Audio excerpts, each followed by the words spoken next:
Welcome to my channel. In this video, we are going to discuss about the Smith chart and its applications in transmission line. Okay, so in the previous videos, we discussed the two units, the general transmission line and its analysis, as well as the high frequency transmission line and its analysis. Okay, so in this video, we are going to see about the Smith chart. Okay, so how the Smith chart it plays an important role in the transmission line analysis. Okay, so the first one, Smith chart, it's a most commonly used, it's a graphical technique. Okay, so most commonly used graphical technique for analyzing the dissipation less line. Okay, so already you know the dissipation less line means it's a high frequency transmission line. So in order to analyze the high frequency transmission line, we may use analytical method. Okay, that is using formula, we may calculate the input impedance, then we may calculate the characteristics impedances and impedance matching and so on. So the alternative method, okay, the graphical method in order to analyze the dissipation list line is a Smith chart. Okay, it's a very valuable graphical tool for solving the radio frequency transmission line problems. Okay, in order to in order to analyze the radio frequency transmission line problem, we may use this Smith chart. And this Smith chart, it removes the drawbacks of the circle diagram. Okay, so what is the difference between the circle diagram and Smith chart means? So the circle diagram, it is also one of the chart in order to analyze the transmission line. But what is the difference between the circle diagram and the Smith chart means?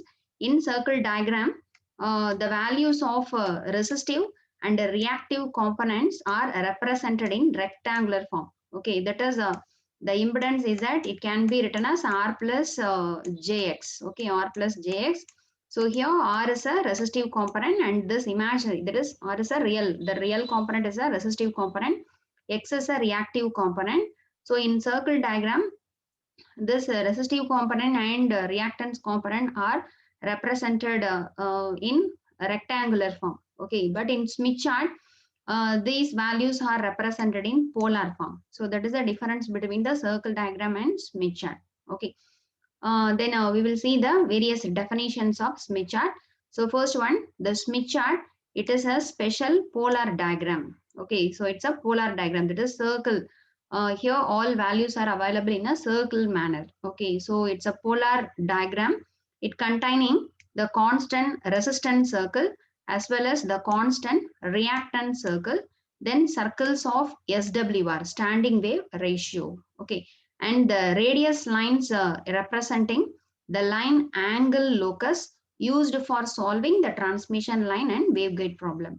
So the Smith chart is it's a special polar diagram. It consists of the constant resistance circles as well as the constant reactance circle, as well as in the Smith chart there is a in order to calculate the standing wave ratio and in order to calculate the reflection coefficient, so all values are available within the Smith chart. Okay, and the Smith chart is obtained by, it's a superposition of the constant resistance circles as well as the constant reactance circles. Okay, so I will show the diagram of that Smith chart.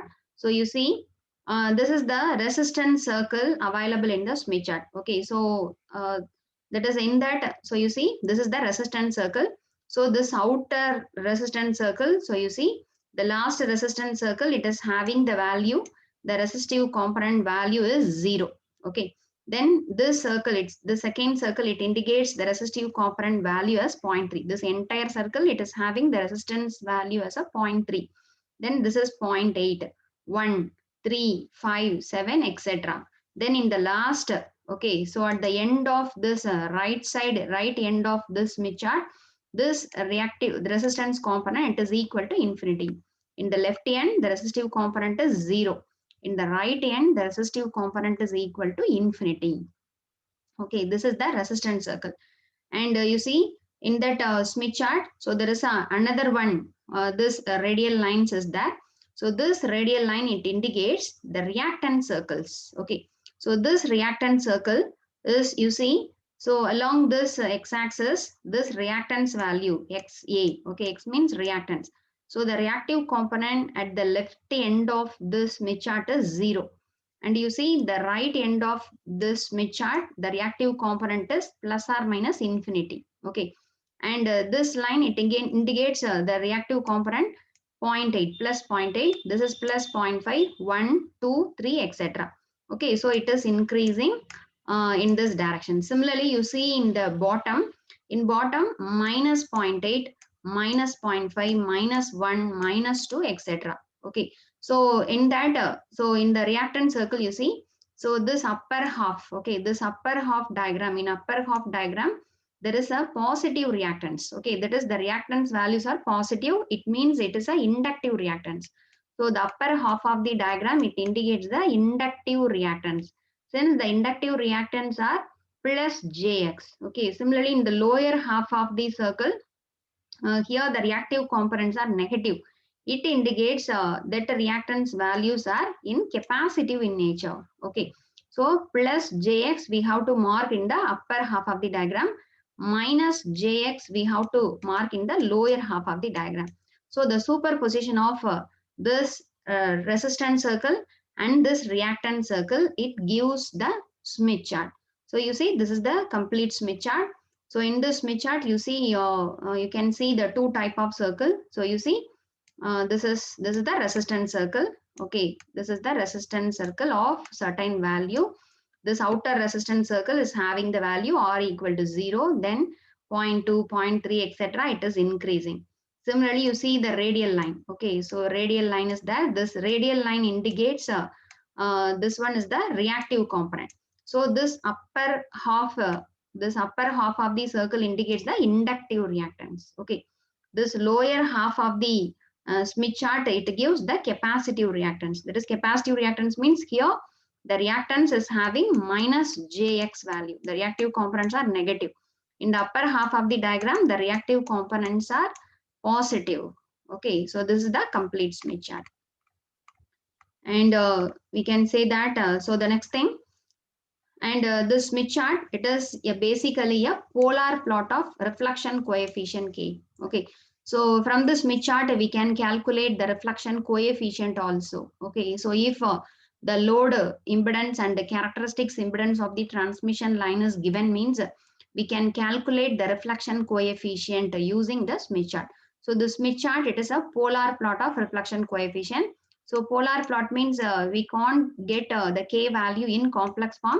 We can get the K value in polar form. That is, polar form means the reflection coefficient can be written as modulus of K with angle pi. Okay, so where this modulus of K indicates the magnitude part and this pi indicate the phase angle part. Okay, so we can calculate separately the angle of the reflection coefficient, we can calculate separately, and the magnitude we can calculate separately. Then we can combine it, the reflection coefficient K equal to modulus of K with angle pi. Okay, so the Smith chart is a polar plot of reflection coefficient. Okay, and in Smith chart, the resistive and the reactive components are in circular form. So that's why the Smith chart is otherwise called a circular chart. Okay, so already we see that. So here the resistance values are not in a linear scale. The resistance are represented in a circular form. Similarly, the reactive component is also represented in this radial form. Okay, so that's why both the Smith chart, it can be call it as a circular chart. Okay, so the name of this Smith chart is a circular chart. And the next one, so we are going to see about the properties of Smith chart. Okay, so the Smith chart, already you know, it consists of the constant RA circle. RA circle means resistance circle, and the constant reactant circle. XA is a reactant circle and superpositioned on one chart. Okay, so in Smith chart, it is a combination of the superposition of the resistance circle as well as the constant reactant circle. Okay, and in this Smith chart, the values of RA and XA are normalized. Okay, that is we can't directly place the RA value, XA value. Here the RA and XA values are normalized. That means if the impedance in our problem, if the impedance value given as some Z is equal to some 100 plus J200, means the 100 plus J200 we can't mark in a directly in a Smith chart. Okay, so first we have to normalize the values. What does mean by normalization? Normalization is nothing but we have to divide this load impedance by characteristics impedance Z0. If you are dividing the load impedance by characteristics impedance, we will get one value that is a normalized. That normalized component, we have to mark it as a Smith chart. Since the resistance circle and reactance circles are normalized here. Okay, then the next one, the horizontal line passing through the center of the Smith chart, it represents the real axis. Okay, so that means, so here you see, this is the horizontal line. Okay, so in this, this is the horizontal line. So the horizontal line passing through this line, it is called as a real axis. Okay, real axis.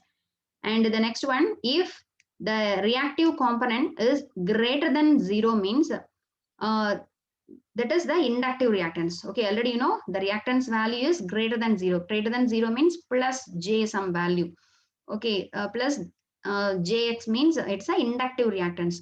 That inductive reactance or lie above the real axis. Okay, so you see in the upper, this one. Okay, so in this thing we have to mark. So here you see this is the reactance value as 0.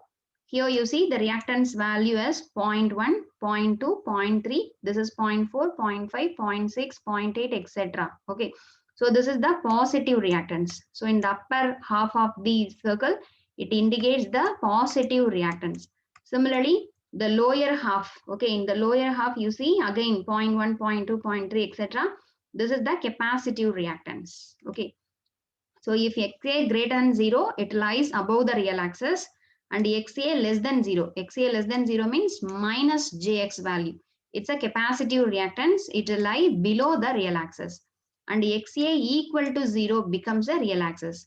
If for one thing the reactive component is 0 means that values are lies in the real axis. Okay, this is the one of the thing.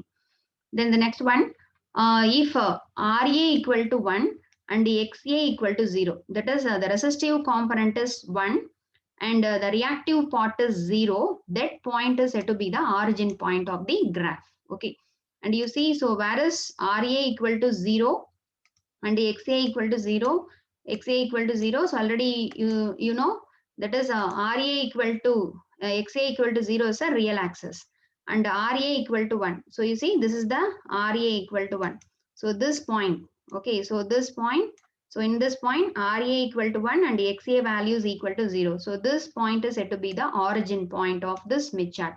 Okay, this is the center point of this Smith chart. Okay, and this Ra equal to 1 circle. Okay, so the circle of the resistance value Ra equal to 1, this circle, the circle name is called as a that is a unit circle. Okay, so the corresponding Ra equal to 1 circle, it is called as a unit circle. So which one is the origin point? R equal to 1, x equal to 0 is the origin point of the Smith chart, and Ra equal to 1 circle, it is called as a unit circle. Okay, and the next one, the extreme left of Smith chart along the real axis is Ra equal to 0, Xa equal to 0. It indicates the zero impedance or short circuited connection. Okay, so you see the extreme left end. This is the extreme left end. In this point, what about the value of R and X? The R value, the resistance value is also equal to 0 and the reactive component is also equal to 0. So both Ra equal to 0 and Xa equal to 0 means what about the impedance? The impedance is nothing but Z is equal to 0. Okay, so if the impedance Z is equal to 0 means it is said to be the that is a zero impedance connection or short circuited connection. Okay, similarly, the extreme right end of the Smith chart. Okay, at that extreme right end, okay, this is the extreme right end. So in this point, the resistance R as well as the reactance X is equal to infinity. Okay, so both the resistance value and the reactance value equal to infinity. So this point, so if the resistance value and the reactance value both are infinity means it is said to be the infinite impedance or open circuited connection. Okay, so in Smith chart, this left end is called as a short circuited connection. Okay, and this right end is called as a open circuited connection. Okay, this is also one of the property. And the next one, on the periphery of Smith chart, there are 3 scales are there. Okay, so you see this Smith chart. In this Smith chart, there are 3 scales given. Okay, so you see above this Smith chart.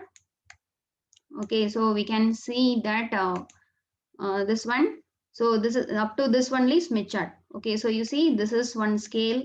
Here 170, 160, 150 it is marked. Then another one value 0.48, 0.47, 0.46 given. Then above that one scale is given 0.002, 0.03 and 0.3. Okay, so this is the three scales are given. So what are that scales means? The outermost scale. The outermost scale in clockwise direction. Okay, it is used to calculate distance of the stub from the load. Okay, so using Smith chart already you know there are so many applications are there. Using Smith chart we can provide the impedance matching in transmission line. In order to provide the impedance matching we can design and we can add stub in that transmission line. So in order to design that stub, in order to calculate the distance of the stub from the load, we can use this outer scale. Okay, so the outermost scale it is used to calculate distance of the stub from the load. Okay, then the next scale it is marked in anti-clockwise direction. It is used to calculate the distance of the stub from the generator. Okay, so the outermost scale the values are marked in clockwise direction. We have to calculate clockwise direction. That is used to find the distance of the stub from the load. Okay, so from the load you just calculate. But in the next scale indicates it is used to calculate the distance of the stub from the generator. Okay, from the source. If we want to measure, we can use the second scale. And the innermost scale, it is used to determine the angle of reflection coefficient pi. Okay, so the K already you know, the reflection coefficient K is nothing but in polar form modulus of K with angle T pi. Okay, so in order to determine the angle of reflection coefficient, we have to use the innermost scale. Okay, so you see this scale. Okay, this innermost scale is used to represent the angle. Okay, you just see. So this one, this is the innermost scale. Innermost scale. So you see, this is the 180 degree, 170, 160, 150, and so on. This is the 0. Okay, this one is 0, 0, 10, 20, 30, 40 up to 120.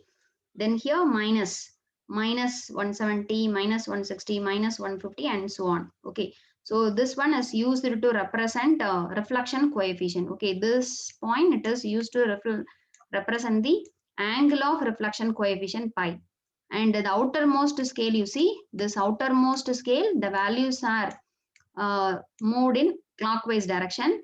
So this scale is used to find the distance of the stub from the load. Okay, from the load where we have to place the stub. In order to find the distance, we have to use the outer scale. And this inner second scale. Okay, so this one is used to find the distance of the stub from the source. So what is the distance? If you want to measure, we can use this second scale. Okay, so these are all the three scales used in the Smith chart. And the next one, we are going to discuss about what are the applications of Smith chart. So there are so many applications are there using this Smith chart. This Smith chart is used to find the input impedance of a transmission line. So the input impedance is at S, the source impedance or input impedance we may calculate for a transmission line using this Smith chart. Okay, so in a thing, if the load impedance and characteristics impedance is given means we can calculate the input impedance. Okay, then the second one, it is used to find the reflection coefficient K. Okay, so using Smith chart we can calculate reflection coefficient. And third one, it is used to find impedance from admittance and vice versa. Okay, so if the impedance is given means from the impedance we can calculate the admittance Y. If admittance is given means we may calculate the corresponding impedance. So Smith chart impedance can be converted to admittance, and admittance from admittance we can calculate the impedance also. Okay, and another one application, it is used to find the SWR. SWR means standing wave ratio. Okay, we can calculate standing wave ratio. Then another one, it is used to design stub for impedance matching. So using Smith chart, we can design the stub, single stub and a double stub design is possible in this Smith chart. Okay, so these are all the different applications of Smith chart. We can calculate input impedance, we can calculate reflection coefficient, we can calculate standing wave ratio, and we can design single stub and double stub, and that a quarter wave transformer also we can design using the Smith chart. Okay, so these are all the applications. So thanks for watching my channel, and please subscribe my channel for more videos. If you want to learn the transmission line lecture videos as well as the transmission line, that is MCQ videos. So in my channel, there is a separate playlist is created for MCQ as well as the lecture videos. Okay, so you can refer. So we will see the problems related with Smith chart in the next videos. Okay, so thank you. We will meet in the next video.